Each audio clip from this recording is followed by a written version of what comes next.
وَلَقَدْ يَسَّرْنَا الْقُرْآنَ لِلذِّكْرِ فَهَلْ مِن مُّدَّكِرٍ۔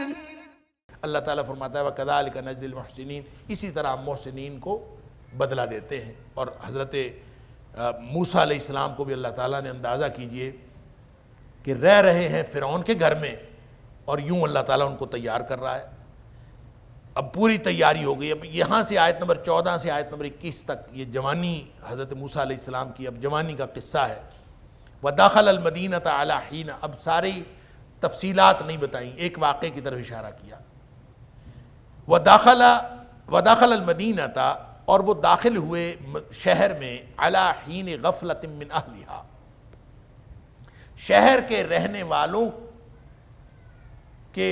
کی طرف سے غفلت کے وقت میں، یعنی ایسے وقت میں داخل ہوئے جب شہر والے لوگ جو ہیں زیادہ کانشیس نہیں ہوتے، زیادہ رش نہیں ہوتا۔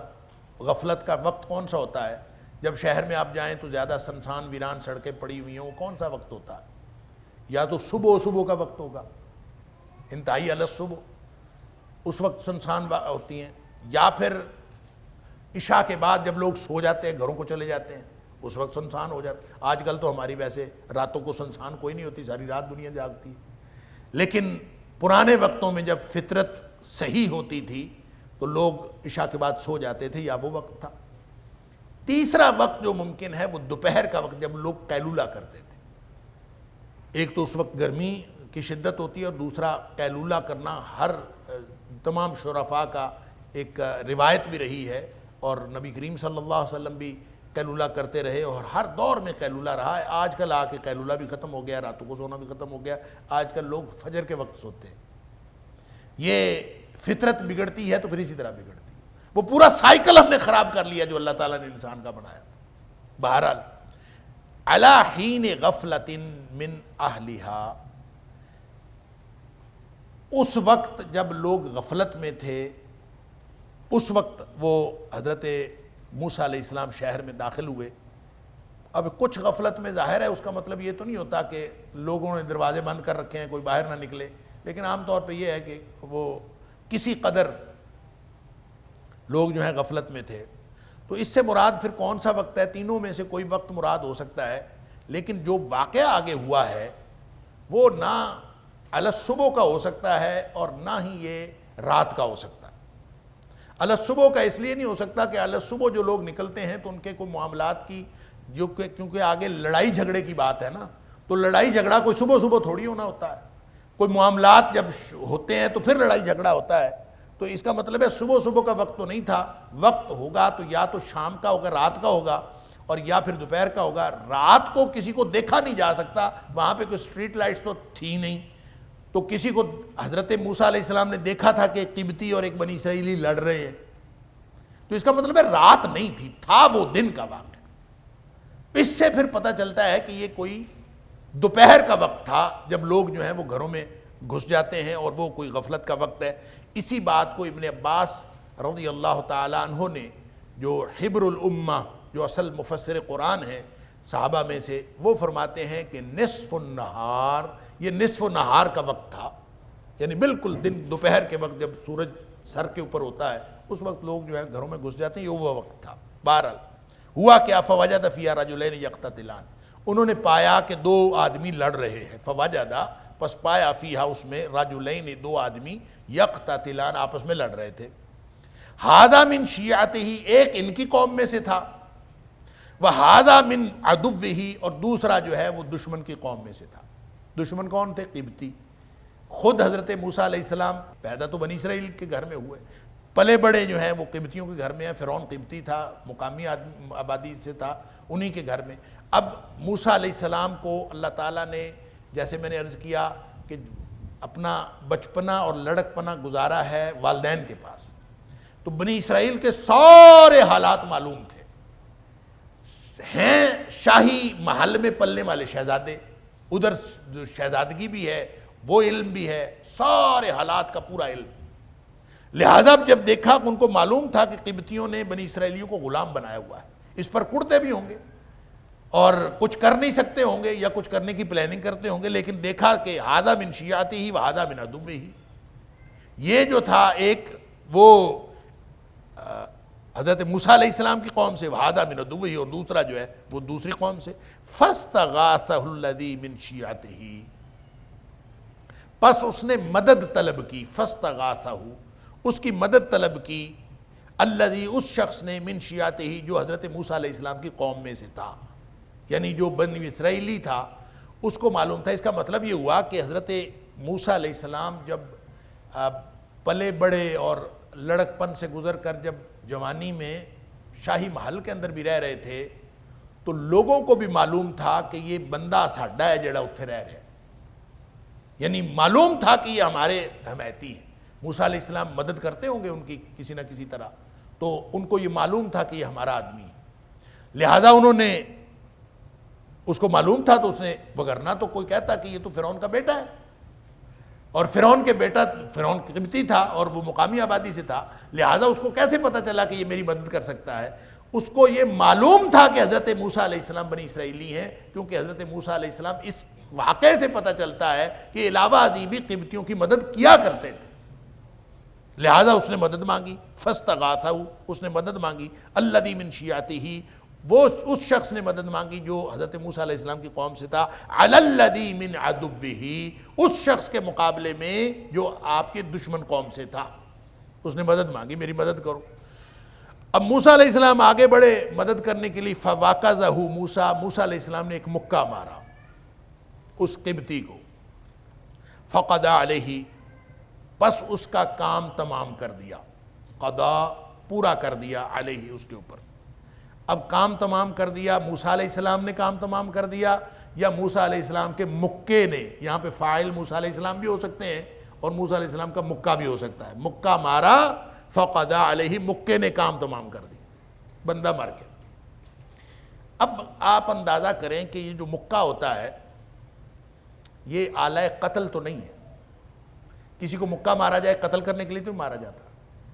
اس کا مطلب ہے موسیٰ علیہ السلام نے جب مکہ مارا تھا تو ان کا ارادہ اس کو قتل کرنے کا تو نہیں تھا۔ جو بھی شخص کسی کو مکہ مارتا ہے، مکہ مار کے قتل نہیں ہوتا، زیادہ سے زیادہ یہ کہ وہ دفع ہو جائے، چھوڑ دے اس کو، اور تکلیف ہی پہنچانی تھی، لیکن اس نے نہیں مانا تو اس کو مکہ مار دیا۔ فوقظہ موسیٰ، موسیٰ علیہ السلام نے مکہ مارا، فقضى علیہ، اور وہ مر گیا۔ قال ھذا من عمل الشیطان، اب اندازہ کریں بندہ مر جائے ایسے ماحول میں کہ آپ رہ رہے ہیں فرعون کے گھر میں، آپ خود بنی اسرائیلی ہیں، فرعون کے گھر میں رہ رہے ہیں، اور بنی اسرائیلی کی مدد کرتے ہوئے آپ نے فرعون کی قوم کا بندہ مار دیا ہے۔ اب بندہ مر گیا، اب اس کے بعد آپ سوچیں کہ اس کے بعد ہوگا کیا؟ اللہ اکبر، بہت بڑا فساد ہوگا۔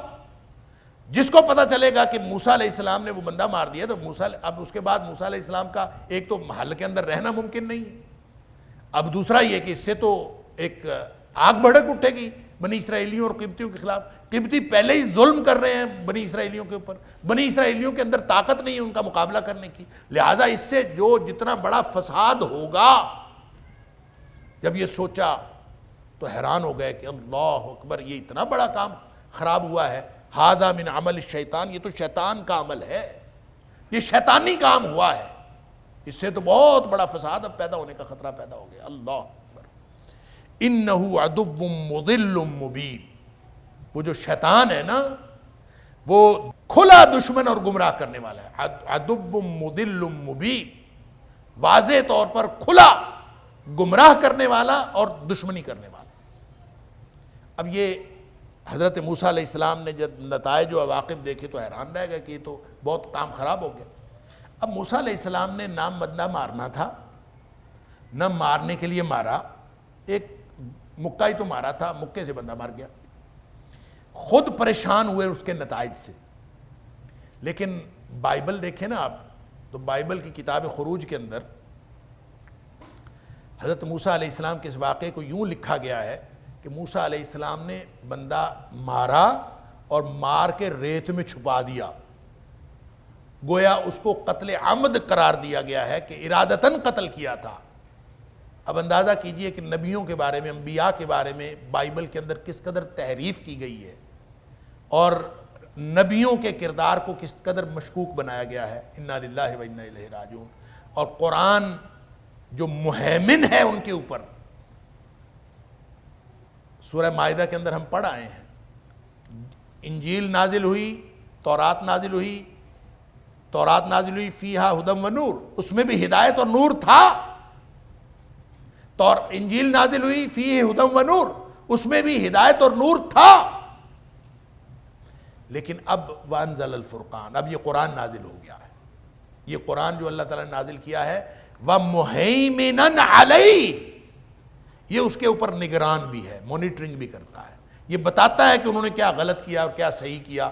لہٰذا تورات اور انجیل کے اندر جتنی تحریف لوگوں نے کی ہے، اس تحریف کا کچا چٹھا کھول کے سامنے رکھ دیتا ہے قرآن، کہ قرآن کہہ رہا ہے کہ ایک مکہ ہی لگا تھا اور وہ اتفاقاً لگا، اور مکہ مارنا کسی کو قتل کرنا نہیں ہوتا، اور اتفاقاً وہ قتل ہو گیا. لیکن اس کا مطلب یہ تھوڑا تھا، اور قتل خطا ہے، اور جب قتل خطا ہے تو پوری دنیا کے کسی قانون میں بھی قتل خطا کی موت سزائے موت نہیں ہوتی. لیکن بہرحال انہوں نے جب انبیاء کے کردار کو مشکوک کرنا ہوتا ہے تو بائبل میں لکھ مارا ہے کہ جناب وہ تو قتل عمد تھا، انہوں نے جان بوجھ کے یہ کیا. انا للہ و انا الیہ راجعون. اور باقاعدہ وہاں لکھا ہوا ہے کہ پہلے حضرت موسیٰ علیہ السلام نے ادھر ادھر دیکھا کہ کوئی نہیں ہے، غفلت کا موقع ہے اور کوئی دیکھ نہیں رہا، لہٰذا انہوں نے یہ پا کے کہ کوئی موجود نہیں ہے اس کو مار دیا اور مار کے ریت میں چھپا دیا. انا للہ و انا الیہ راجعون. اور یہ بالکل غلط بیان. اب وہ بندہ مر گیا، قال ھذا من عمل الشیطان، یہ شیطانی عمل ہے، اس لیے کہ شیطان جو ہے وہ کھلا دشمن اور گمراہ کرنے والا ہے. قال رب انی ظلمت نفسی فاغفر لی فغفر له. دعا کرنا شروع ہو گئے، سمجھ آ گئی نتائج و عواقب بہت غلط ہوں گے، بہت بڑا فساد ہوگا. رب انی ظلمت نفسی، اے اللہ میں نے اپنی جان پر ظلم کیا. یعنی عملاً تو انہوں نے صرف مکہ ہی مارا تھا، اب مکہ مارنے کو وہ کہہ رہے ہیں کہ میں نے اپنی جان پر ظلم کیا ہے. اور ویسے بھی نبیوں کی جو بے احتیاطی ہوتی ہے وہ اس کو گناہ تصور کرتے ہیں کہ اللہ یہ مجھ سے زیادتی ہو گئی، مجھے مکہ بھی نہیں مارنا چاہیے تھا، بے احتیاطی ہو گئی. فغفر لی، تو مجھے بخش دے، یہ گناہ میرا بخش دے. سبحان اللہ. تو اللہ فغفر اللہ، اللہ تعالیٰ نے گناہ بخش دیا. ایک معنی تو اس کا یہی ہے، معروف معنی بھی یہی ہے اور بنتا بھی یہی ہے. لیکن ایک دوسرا معنی اس کا غفر یغفر جو ہوتا ہے، اس کا معنی ڈھانپ لینا ہوتا، لغوی معنی ہے ڈھانپ لینا. تو گویا حضرت موسیٰ علیہ السلام اللہ سے یہ دعا کر رہے ہیں کہ یا اللہ اس قتل پر پردہ ڈال دے. فغفر لی، اسی سے مغفر ہے نا، مغفر. مغفر وہ کہتے ہیں وہ جو لوہے کی ٹوپی نہیں جنگ میں ڈالتے تھے اپنے سر کو ڈھانپنے کے لیے، اس لوہے کی ٹوپی جس کو خود کہتے ہیں، خود. تو وہ خود جو ہے اس کو مغفر کہتے ہیں، وہ ڈھانپ لیتی ہے. تو حضرت موسیٰ علیہ السلام اللہ سے دعا کر رہے ہیں کہ یا اللہ تو ڈھانپ دے، یعنی اپنی رحمت سے اس کو ڈھانپ دے، اس کے اوپر پردہ ڈال دے. فغفر اللہ، اللہ نے پردہ ڈال دیا. فغفر لی، میرے گناہ بخش دے. فغفر اللہ، اللہ نے بخش دیا. دونوں طرح اس کا مفہوم ٹھیک ہے. معروف مفہوم تو یہی ہے کہ اللہ سے انہوں نے اپنے گناہ کی معافی مانگی. گناہ کیا تھا؟ صرف بے احتیاطی تھی کہ میں نے اس کو مکہ مارا، اور حالانکہ قتل نہیں کیا تھا. قتل گناہ نہیں تھا، مکہ مارنا گناہ تھا. جس کو انہوں نے گناہ سمجھا وہ بھی بے احتیاطی تھی، جائز تھا، بالکل درست کیا. یہ انبیاء کی شان ہے کہ وہ اپنی بے احتیاطی کو بھی اللہ کے سامنے یوں پیش کرتے ہیں جیسے ہم سے گناہ ہوا ہے. فغفر لی، بخش دے. فغفر اللہ نے بخش دیا. انہ هو الغفور الرحیم، بے شک اللہ بخشنے والا اور بہت رحم کرنے والا. بہت بخشنے والا، غفور فعول کے وزن پہ مبالغے کا صیغہ ہے، بہت بخشنے والا. رحیم اور ہمیشہ رحم کرنے والا ہے. رحیم فعیل کے وزن پہ ہے جس میں استقلال پایا جاتا ہے کہ یہ ہمیشہ رحم کرنے والا ہے. قال رب بما انعمت علی فلن اکون ظہیرا للمجرمین. اب مغفرت تو ہو گئی، ایک اور دعا کی. یا اللہ، قال کہا موسیٰ علیہ السلام، رب اے میرے رب، بما انعمت علی، یہ جو تو نے میرے اوپر انعامات کیے ہیں، بما انعمت علیہ، اس وجہ سے جو انعمت علیہ تو نے میرے اوپر انعامات کیے ہیں، فلن اکون ظہیرا للمجرمین، ایسا نہ ہو کہ میں کبھی مجرموں کا مددگار ہوں، فلن اکون ظہیرا للمجرمین، پس نہ بنوں، ہرگز نہ بنوں میں ظہیراً مددگار للمجرمین، مجرموں کا۔ وَلَقَدْ يَسَّرْنَا الْقُرْآنَ لِلذِّكْرِ فَهَلْ مِن مُّدَّكِرٍ وَلَقَدْ يَسَّرْنَا الْقُرْآنَ لِلذِّكْرِ فَهَلْ مِن مُّدَّكِرٍ۔ یہ بھی ساتھ ہی دعا کر دی۔ اب کون سے مجرموں کا مددگار نہ بنوں؟ اس کا ایک جو ظاہری سیاق و سباق میں فوراً مفہوم سمجھ میں آتا ہے، آپ نے مدد کس کی تھی؟ مدد تو کی تھی بنی اسرائیلی کی۔ بنی اسرائیلی مظلوم تھا، اس کو مظلوم سمجھ کے آپ نے مدد کی تھی۔ اب اس کا ظاہری مفہوم یہ سمجھ میں آتا ہے کہ آپ نے کہا کہ اس طرح کے مجرموں کی میں آئندہ مدد نہ کروں، یہ دعا کر رہے تھے۔ ہو سکتا ہے یہ بات بھی ہو، اور اس کو مجرم اس لیے کہا کہ وہ نہ لڑتا میں اس کو مدد کے لیے نہ آتا، نہ میں مکہ مارتا، نہ یہ سارا معاملہ ہوتا، تو اس لیے کہہ دیا کہ آئندہ میں اس طرح کے مجرموں کی مدد نہیں کروں گا۔ حالانکہ وہ مجرم نہیں تھا، وہ جس طرح اپنے اس مکہ مارنے کی بے احتیاطی کو گناہ قرار دے کے اللہ سے معافی مانگ رہے تھے، اسی طرح اس کے اس لڑنے کے جرم کو جرم قرار دے رہے تھے کہ آئندہ میں اس طرح کے مجرموں کی مدد ہی نہ کروں۔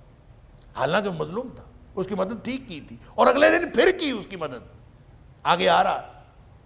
تو اس کا مطلب یہ ہے کہ جب اگلے دن پھر مدد کی اور وہ مظلوم تھا، تو جس سے دعا کر رہے ہیں فلن اکون ظہیرا للمجرمین، کہ میں مجرموں کا مددگار نہ بنوں، تو اس کا مطلب ہے اللہ سے جو دعا کر رہے ہیں وہ ان لوگوں کی مدد نہ کرنے کی دعا کر رہے ہیں جو مجرم ہیں۔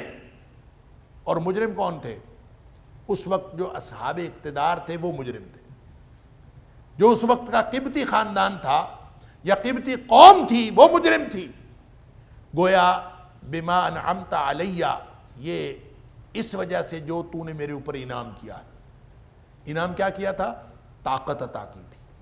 اس وقت جو قوت بازو ہے نا، اس کی بڑی اہمیت ہوتی تھی۔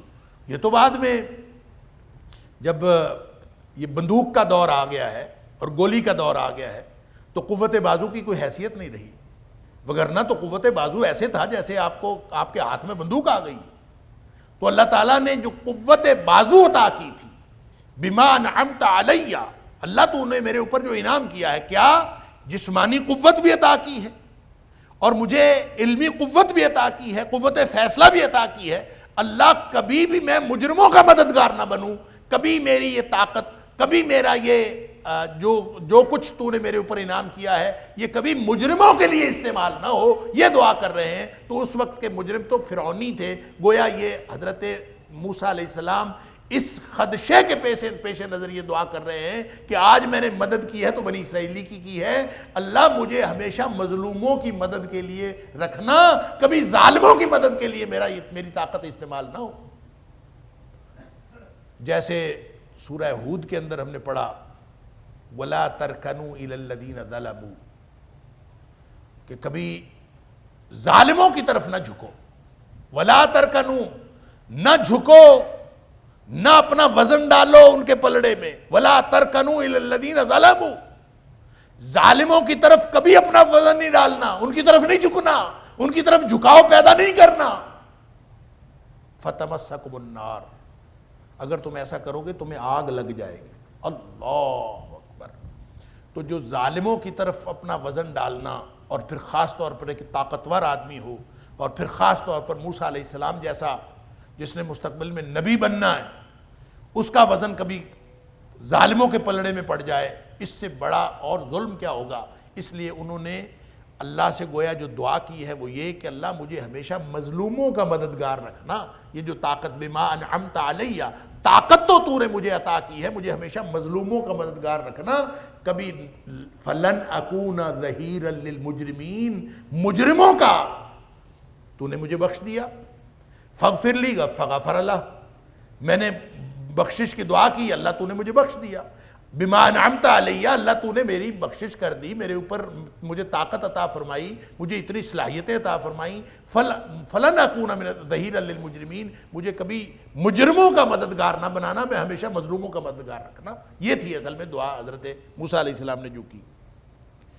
لہٰذا کسی بھی دور میں، کسی بھی جگہ، کسی بھی ماحول میں ظالموں کا مددگار ہونا، چاہے آپ زبان سے مددگار ہوں، چاہے اپنے کسی قول سے، چاہے کسی فعل سے آپ کا جھکاؤ ظالموں کی طرف ہو، تو یہ ہمیشہ آگ کا باعث ہوتا ہے، چاہے وہ آگ دنیا کی ہو اور چاہے وہ آگ آخرت کی جہنم کی آگ ہو۔ اللہ تعالیٰ معاف فرمائے۔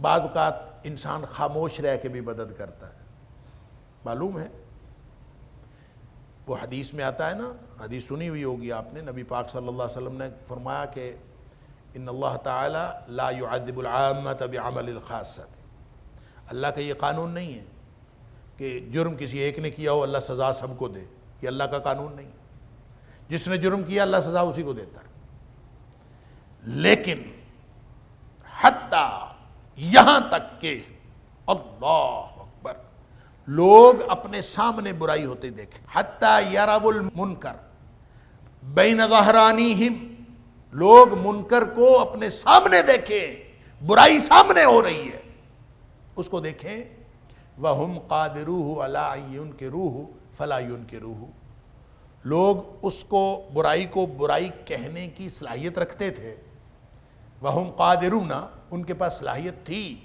عَلَىٰ يُنْكِرُوهُ، کہ اس برائی کو برائی تو کہیں، اس کو برا کہیں، کہہ سکتے تھے، فَلَا يُنْكِرُوهُ، لوگوں نے برائی کو برائی نہیں کہا۔ گناہ کچھ لوگوں نے کیا، ساری دنیا کے سامنے کیا، اور ساری دنیا زبان سے بول سکتی تھی، اپنی ناگواری کا اظہار کر سکتی تھی، دنیا خاموش رہی، 22-25 کروڑ گنگے شیطان بن گئے۔ اللہ اکبر۔ نبی کریم صلی اللہ علیہ وسلم فرمایا اذا فعلوا ذلك، جب لوگ اس طرح کا کردار پیش کرنے لگیں کہ برائیاں ہو رہی ہیں ان کی آنکھوں کے سامنے، کوئی برائی کو برائی نہیں کہتا، سب گنگے شیطان بن گئے، حالانکہ ان کے پاس طاقت تھی کہ وہ برائی کو برائی کہیں، کوئی طاقت تو ہوگی نا، کبھی نہ کبھی کوئی نہ کوئی طاقت تو ہوگی، زبان سے نہیں کہہ سکتے، دل سے برا سمجھے، کبھی ووٹ کی پرچی آپ کے ہاتھ میں آ جائے، وہاں مور لگا کے اس برائی کو برائی کہیں، کسی طور پر تو برائی کو برائی کہیں، وَهُمْ قَادِرُونَ، ان کے پاس ہاتھ میں اختیار آیا اور انہوں نے اختیار استعمال نہیں کیا، کسی برائی کو برائی نہیں کہا۔ جب لوگ یہ کردار پیش کرنے لگتے ہیں، گونگے شیطان بن جاتے ہیں، فَإِذَا فَعَلُوا ذَلِكَ عَذَّبَ اللَّهُ الْعَامَّةَ وَالْخَاصَّةَ، تو اللہ تعالیٰ سب خاص و عام کو اس سزا کے اندر، اس عذاب کے اندر مبتلا کر دیتا۔ سزا چند ایک کو ملنی ہوتی ہے، مجرم کوئی ایک ہوتا ہے، باقی سارے اس جرم میں شریک ہوتے ہیں خاموشی کا جرم کر کے۔ لہذا جو موسیٰ علیہ السلام دعا کرنے، فَلَنْ أَكُونَ ظَهِيرًا لِلْمُجْرِمِينَ، اللہ میں مجرموں کا کبھی مددگار نہ بن۔ ہمیں بھی دعا کرتے رہنا چاہیے، اللہ جو بھی صلاحیت دی ہے، لکھنے کی صلاحیت ہے، بولنے کی صلاحیت ہے، جو کچھ ہے، اللہ کبھی ہمارا یہ صلاحیتیں کسی مجرم کے کام نہ آئیں، کسی مجرم اور ظالم کے لیے مددگار نہ بنے۔ فَأَصْبَحَ فِي الْمَدِينَةِ خَائِفًا يَتَرَقَّبُ، پس فَأَصْبَحَ فِي الْمَدِينَةِ، اگلے دن صبح پہ، خَائِفًا، ساتھ تو خوف تھا، خوف کس وجہ سے تھا کہ کسی کو پتہ نہ چل جائے، یترقب، ساتھ انتظار کر رہے تھے، یترقب کا مطلب ہوتا ہے ادھر ادھر دیکھتے ہوئے انتظار کرنا کہ کچھ ہو تو نہیں رہا، یترقب رقبہ سے ہے، گردن سے، تو آدمی گردن کو ادھر ادھر پھیلاتا ہے نا، کبھی ادھر دیکھتا ہے، کبھی ادھر دیکھتا ہے، کبھی ادھر دیکھتا ہے، تو انتظار کرتا ہے کہیں سے کوئی ریئیکشن نہ آئے۔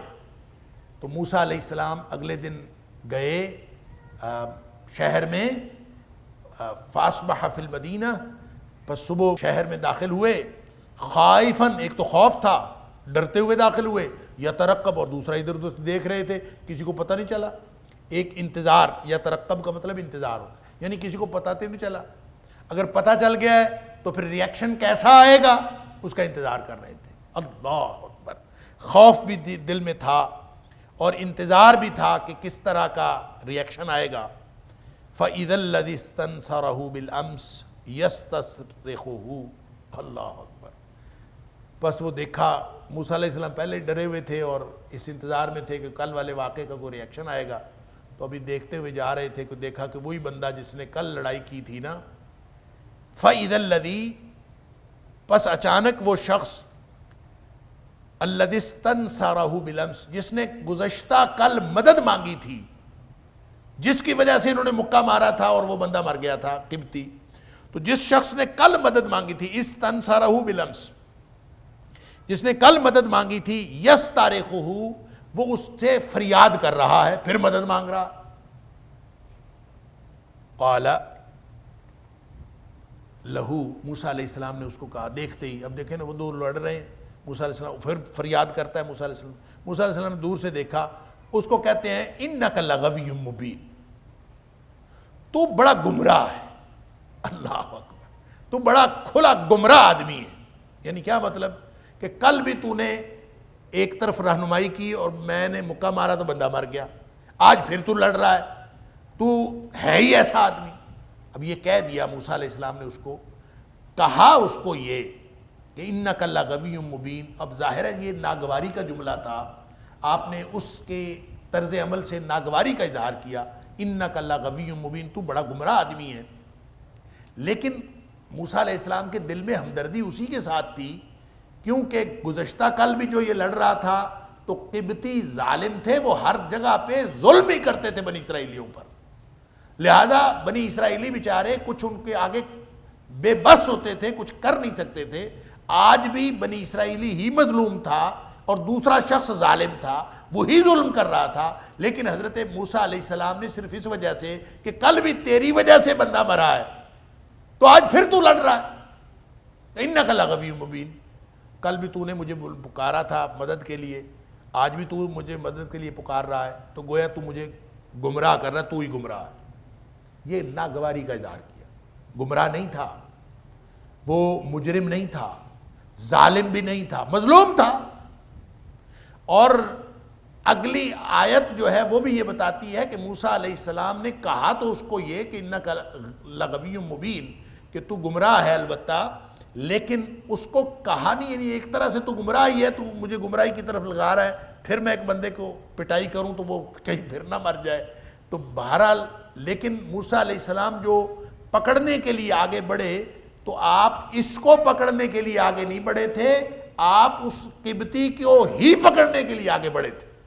آیت بتاتی ہے جب موسیٰ علیہ السلام آگے بڑھے، فَلَمَّا أَنْ أَرَادَ، پس جب ارادہ کیا موسیٰ علیہ السلام نے، أَنْ يَبْطِشَ، کہ پکڑیں، بِالَّذِي هُوَ عَدُوٌّ لَهُمَا، اس شخص کو پکڑیں جو دونوں کا دشمن تھا. یعنی دونوں کا دشمن قبطی تھا نا، تو قبطی کو ہی پکڑنے کے لیے آگے بڑھے. اس لیے کہ موسیٰ علیہ السلام نے دیکھا کہ آج بھی اگرچہ لڑ یہ رہا ہے لیکن مظلوم یہی ہے، بنی اسرائیلی، قبطی ظالم تھا، تو اس کی طرف بڑھے آگے. لیکن چونکہ اس کو کہا ہوا تھا کہ تو بڑا گمراہ آدمی ہے، بڑا عجیب آدمی ہے، روز لڑتا ہے، اس کو چونکہ کہا تھا، ناگواری کا اظہار کیا تھا، اور اس کو یہ بھی پتا تھا کہ موسیٰ علیہ السلام کا ایک مکہ کام تمام کر دیتا ہے، یہ بھی پتا تھا. لہذا موسیٰ لڑ تو دونوں آپس میں لڑ رہے تھے، اور موسیٰ علیہ السلام تو پکڑنے لگے اس شخص کو جو دونوں کا دشمن تھا، یعنی قبطی کو. لیکن اس نے سمجھا کہ یہ میری طرف آ رہے ہیں، یہ پریشان ہو گیا اور اس نے کہہ دیا، قال یا موسیٰ، اس نے کہا اے موسیٰ علیہ السلام، اتريد ان تقتلنی کما قتلت نفسا بالامس، کیا تو مجھے بھی قتل کرنا چاہتا ہے جس طرح تو نے کل بندہ قتل کیا؟ کیا اب تک تو صرف دو بندوں کو پتا تھا، یا اس قبطی کو پتا تھا یا موسیٰ علیہ السلام کو پتا تھا، اور کسی کو خبر نہیں تھی کہ کل جو قتل بندہ ہوا ہے وہ کس نے قتل کیا، کسی کو معلوم نہیں تھا. لیکن جو ہی اس نے یہ بات کی تو اب اس قبطی کو پتا چل گیا. اللہ، بس وہ قبطی کو پتا چلا تو سارے شہر میں بات پھیل گئی. ساتھ وہ یہ کہتا ہے کہ ان ترید الا ان تکون جبارا فی الارض کہ تو بڑا زوراور بننا چاہتا ہے زمین میں. جبار کا مطلب ہوتا ہے جبر کرنے والا. تو زوراور بننا چاہتا ہے, جبر اور زبردستی کرنے والا بننا چاہتا ہے. تیرے پاس طاقت ہے اور تو اس طاقت کی بنیاد پر لوگوں کے اوپر زبردستی کرنا چاہتا ہے. وما ترید ان تکون من المصلحین, تو اصلاح نہیں کرنا چاہتا. اندازہ کیجئے کہ جو احمق دوست ہوتے ہیں وہ اسی طرح کے ہوتے ہیں, نادان دوست.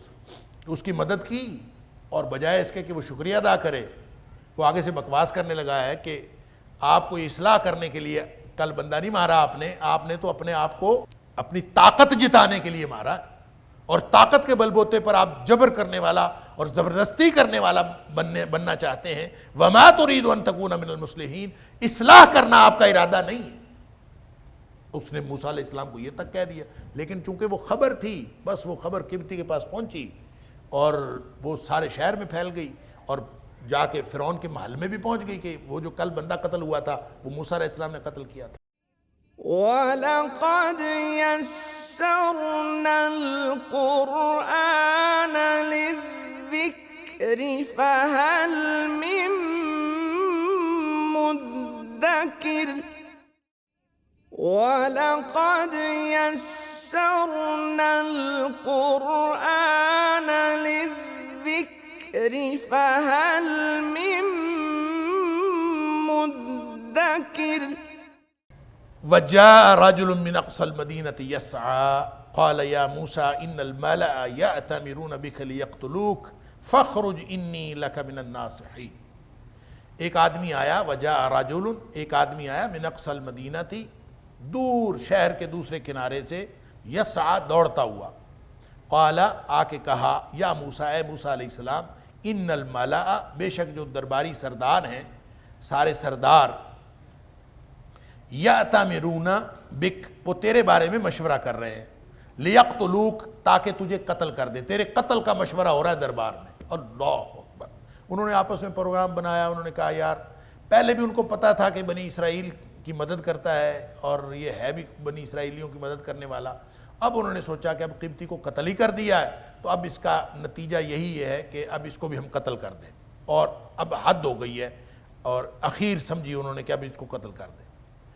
تو اب ایک شخص جو کوئی موسیٰ علیہ السلام کا خیر خواہ تھا, وہ دوڑا اور شہر کا دوسرا کنارہ, دیکھیں نا, موسیٰ علیہ السلام شہر میں داخل ہوئے, ایسے وقت میں داخل ہوئے جب کوئی دوپہر کا وقت تھا. تو اس کا مطلب ہے فرعون کا محل بھی شہر سے کہیں باہر تھا, جہاں موسیٰ علیہ السلام رہتے تھے, وہاں سے شہر میں آنا ہوتا تھا. پھر موسیٰ علیہ السلام شہر میں تھے, پھر شہر کے دوسرے کنارے سے کوئی آدمی آیا اور وہ تیز دوڑتا آیا اور شہر کے اندر سے کہیں وہ راستے ڈھونڈتا ہوا, گلیوں سے قریب کا راستہ, اور دوڑتا ہوا آیا تاکہ جلدی موسیٰ علیہ السلام تک پہنچے. شہر کا کنارہ تھا لیکن وہ دوڑتا ہوا اندر آ کے اس نے موسیٰ علیہ السلام کو بتایا کہ محل کے اندر جو سردار مشورہ کر رہے ہیں وہ تیرے قتل کا مشورہ ہو رہا ہے, لہٰذا میرا مشورہ یہ ہے, فخرج انی لک من الناصحین, فخرج, پس تو نکل جا. ظاہر ہے ایسے موقع پر یہ تو نہیں کہا جاتا کہ تو فلاں شہر چلا جا یا فلاں جگہ چلا جا. ایسے موقع پر تو یہی کہا جاتا ہے کہ نکل, بس جہاں نکل سکے. فخرج, پس نکل جا. انی لک من الناصحین, میں تیرے خیر خواہوں میں سے ہوں, میں تیرے لیے خیر خواہی کر رہا ہوں اور تو نکل جا, وگرنہ لوگوں نے پروگرام بنا لیا تجھے قتل کرنے کا. اللہ اکبر. اچھا, یہ جو الفاظ ہیں نا, وجاء رجل من اقصى المدینۃ یسعیٰ, یہ سورہ یاسین میں بھی آئے ہیں, آپ لوگ پڑھتے ہیں, لیکن وہاں پہ رجل بعد میں ہے. وہاں ہے وجاء من اقصى المدینۃ رجل یسعیٰ, یہاں رجل پہلے ہے, وہاں رجل بعد میں. تو عام طور پہ عربی کے اندر یہ جو تقدیم تاخیر کلمات کی ہوتی ہے, یہ سٹریس دینے کے لیے ہوتی ہے, زور دینے کے لیے ہوتی ہے. تو اس کا مطلب یہ ہے کہ زیادہ اہمیت جس چیز کی ہو اس کو اللہ تعالیٰ پہلے بیان کرتا ہے.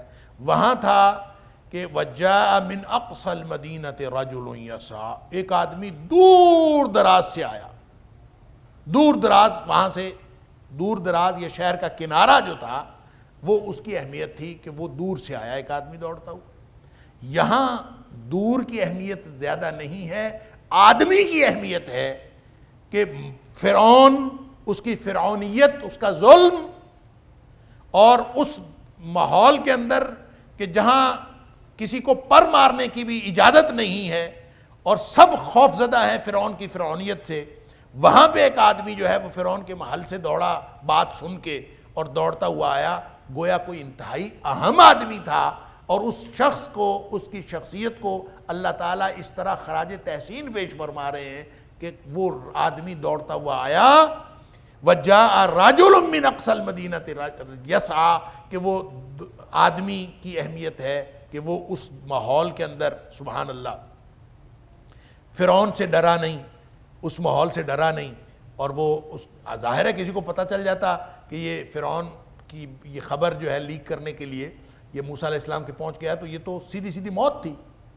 لیکن اس نے اس کی پرواہ نہیں کی۔ لہٰذا آپ اندازہ کیجئے کس قدر وہ موسیٰ علیہ السلام کا خیرخواہ آدمی تھا، اس لیے اللہ تعالیٰ فرماتا ہے وَجَاءَ رَجُلٌ مِّنْ أَقْصَى الْمَدِينَةِ يَسْعَىٰ، کہ ایک آدمی جو ہے وہ شہر کے کنارے سے دوڑتا ہوا آیا، اللہ اکبر، دور کے کنارے سے دوڑتا ہوا آیا، قَالَ يَا مُوسَىٰ إِنَّ الْمَلَأَ يَأْتَمِرُونَ بِكَ، اے موسیٰ علیہ السلام سردار تیرے بارے میں مشورہ کر رہے ہیں، لِيَقْتُلُوكَ، تاکہ تجھے قتل کر دیں، تیرے قتل کا مشورہ ہو رہا ہے، فَاخْرُجْ، تو نکل جا، إِنِّي لَكَ مِنَ النَّاصِرِينَ، میں تجھے تیری خیر خواہی کر رہا ہوں۔ اب ظاہر ہے جب اس نے اتنی بات کہی، موسیٰ علیہ السلام بھی سچویشن کو سمجھتے تھے، فَخَرَجَ مِنْهَا، اللہ خَائِفًا يَتَرَقَّبُ، اب جس طرح سے اگلے دن شہر میں داخل ہوئے تھے نا، خَائِفًا يَتَرَقَّبُ، ڈرتے ہوئے اور انتظار کرتے ہوئے کہ کہیں کچھ ہو نہ جائے، اسی طرح سے موسیٰ علیہ السلام وہاں سے نکل کھڑے ہوئے، خَائِفًا يَتَرَقَّبُ، ایک تو خوف لاحق تھا اور دوسرا یترقب، ادھر ادھر دیکھتے ہوئے انتظار کرتے ہوئے کہ کہیں کسی طرف سے کوئی خطرہ نہ درپیش ہو، اس خطرے کو بھانپتے ہوئے وہاں سے نکل گئے۔ قال رب نجنی من القوم الظالمین، اور ساتھ دعا کر رہے ہیں کہ اللہ مجھے ظالموں کی قوم سے نجات عطا فرما۔ اب دیکھیں کہاں نکل گئے، یہ آگے اللہ تعالیٰ فرماتا ہے وَلَمَّا تَوَجَّهَ تِلْقَاءَ مَدْيَنَ، جب رخ کیا مدین کے، وَلَمَّا تَوَجَّهَ، جب رخ کیا موسیٰ علیہ السلام نے تلقاء مدین، مدین کی طرف رخ کیا، قال عسى ربی، اور ساتھ ساتھ دعا کرتے رہے کہ امید ہے کہ میرا رب ان یہدینی سواء السبیل، مجھے سیدھے رستے کی طرف ہدایت دے گا۔ اب یہاں پہ یہ بات سمجھ لیجئے کہ موسیٰ علیہ السلام وہاں سے نکلے ہیں تو کوئی پتہ نہیں تھا جانا کہاں ہے، نکل کھڑے ہوئے، اور اس کے پس منظر میں آپ یہ بات بھی سمجھ لیجئے کہ جب بچے تھے تو ماں باپ کے گھر رہے، اور جب بڑے ہوئے تو پھر شاہی محل کے اندر پرورش پائی شہزادوں کی طرح۔ فرعون کی بادشاہت جو تھی وہ پوری دنیا پر تو نہیں تھی، پچھلے درس میں بھی بات ہوئی، لیکن وہ مصر کے اوپر تھی، مصر کی سرزمین کے اوپر ہی تھی، لیکن مصر کی سرزمین بھی کوئی چھوٹی نہیں تھی، ایک لمبا فاصلہ۔ وہ مدین کی طرف گئے، مدین کہاں ہے ابھی میں ذکر کرتا ہوں، میں پچھلے درس میں بھی میں نے عرض کیا کہ مدین کہاں ہے، مدین یہاں بھی تھا، ایک لمبا فاصلہ انہوں نے فرعون کی اسی سلطنت کے اندر سفر کرنا تھا۔ تو وہ جب فرعون کے ہر جگہ پہ فرعون کے ہرکارے، ہر جگہ پہ فوجی، ہر جگہ پہ اس کی جو ناکے لگے ہوئے، اور ظاہر ہے جس طرح سے سلطنتیں ہوتی ہیں انہوں نے اپنے ارد گرد سپاہی اور فوجی چھوڑے ہوئے ہوتے ہیں، تو ان سب سے خطرہ تھا خائفًا یترقب، کہ ایک تو جگہ نہیں پتہ، منزل نہیں پتہ کہاں جانا ہے، شہزادہ پہلی دفعہ نکلا ہے، اور دوسرا یہ کہ پھر خوف لاحق تھا کہ کسی بھی طرف سے ہر وقت خطرہ کہ کسی بھی طرف سے کوئی حملہ نہ ہو جائے یا کوئی فرعونی جو ہے وہ ان کو پکڑ نہ لے، اور اس طرح سے نکل کھڑے ہوئے۔ گئے کدھر ہیں؟ مدین کی طرف رخ کیا، مدین کا راستے کا پتہ نہیں تھا، اور مدین ان کو معلوم تھا کہ وہ فرعون کی سلطنت سے باہر ہے۔ اور میں نے پچھلے درس میں عرض کیا تھا کہ مدین کس مقام پر ہے، عام طور پر یہ سمجھا جاتا ہے کہ جو خلیج عقبہ ہے، خلیج عقبہ کا جو مشرقی حصہ ہے اس میں ایک بالکل کنارے کے اوپر ایک شہر ہے مقنا، آج کل بھی موجود ہے، اس سے کچھ دور یعنی شمال مشرق کی طرف ایک علاقہ ہے جس کو آج کل ایک ٹاؤن ہے جس کو آج کل البدع کہا جاتا ہے، اس کو اس دور میں مدین کہا جاتا تھا۔ اس کی وجہ یہ ہے کہ مورخین نے جو نتیجہ نکالا ہے وہ یہ کہ خلیج عقبہ کے دونوں طرف بنی مدیان جو ہیں یہ اس علاقے میں رہتے تھے، انہی کی وجہ سے اس کو مدین کہا جاتا تھا، تو اس کی طرف گئے۔ یہ ہو سکتا ہے یہ بات درست ہو، البدع جس کو کہا جاتا ہے بالکل خلیج عقبہ کے قریب ہے، چند کلومیٹر کے فاصلے پر۔ خلیج عقبہ کیا ہے یہ بھی میں نے آپ سے عرض کیا تھا کہ یہ جو بحیرہ قلزم ہے یا جس کو بحیرہ احمر کہتے ہیں، جو بحیرہ عرب سے الگ ہوتا ہے ایک حصہ سمندر کا، جس کے اوپر جدے کی بندرگاہ بھی ہے، یہ آگے جا کے 2 حصوں میں تقسیم ہو جاتا ہے، بالکل اینڈ پہ جا کے یہ 2 حصوں میں تقسیم ہو جاتا ہے، اور 2 حصوں میں جہاں تقسیم ہوتا ہے 2 خلیج بن جاتی ہیں، ایک خلیج سویز ہے اور ایک خلیج عقبہ ہے، اور خلیج سویز بھی آگے جا کے بند ہو جاتی ہے اور خلیج عقبہ بھی آگے جا کے بند ہو جاتی ہے۔ اور خلیج سویز کے اوپر سے یہ جو رستہ ہے یہ پہلے بھی خشکی کا رستہ تھا، کھلا ہوا تھا ہمیشہ سے، تو جب بھی موسیٰ علیہ السلام نے جب سفر کیا تھا بنی اسرائیل کو لے کر تو ادھر سے ہی نکلنے کی کوشش کی تھی، لیکن آگے سمندر آ گیا تھا اور خلیج سویز تھی غالباً جس کے اندر سے، کیونکہ بہت سارے لوگوں کا خیال ہے کہ وہ خلیج جس میں حضرت موسیٰ علیہ السلام کے پانی ادھر ادھر کھڑا ہو گیا تھا وہ دریائے نیل تھا، بعض لوگوں کا خیال یہ ہے، لیکن یہ درست محسوس نہیں ہوتا، کیونکہ اس کے بعد جو صحرائے سینا ہے، صحرائے سینا ان دونوں خلیجوں کے درمیان کا جو علاقہ ہے اس کو صحرائے سینا کہتے ہیں، لہٰذا اس کا مطلب یہ ہے کہ ادھر سے موسیٰ علیہ السلام گزرے تھے اور یہ سمندر تھا۔ اور اسی طرح جو وہ مدین ہے وہ یہ خلیج سویز ہے اور یہ خلیج عقبہ ہے، خلیج عقبہ کے اس طرف، خلیج عقبہ کی اس طرف، اور ادھر مصر تھا، تو موسیٰ علیہ السلام کو کافی فاصلہ طے کرنا پڑنا تھا، اور ظاہر ہے خلیج عقبہ بھی ایک سمندر تھا، خلیج سویز بھی سمندر تھا، ان دونوں کے اوپر سے جانا تھا، یا راستے میں کوئی کشتی ملے یا پھر وہ اوپر سے جانا ہے، تو لمبا راستہ تھا، فاصلہ تو انہوں نے مدین کا کرنا تھا لیکن پتہ نہیں تھا، اس لیے اللہ سے دعائیں کرتے رہے کہ اللہ تو مجھے سیدھے راستے پر لگا اور مجھے ظالموں کی قوم سے نجات عطا فرما۔ دوسرا یہ جو مدین ہے اس کے بارے میں ایک اور رائے یہ ہے کہ مزید تھوڑا سا آگے جو فلسطین سے بھی گزر کر، یعنی یہ والا مدین جو میں عرض کر رہا ہوں یہاں، اس سے مزید شمال مشرق میں تھوڑا آگے جا کے بحیرہ مردار جس کو ہم آج کل کہتے ہیں، اس سے مشرق کی جانب ایک علاقہ ہے اردن کے علاقے میں، آج کل اس کو مدین کہتے ہیں، آج کل بھی اس شہر کا نام مدین ہے۔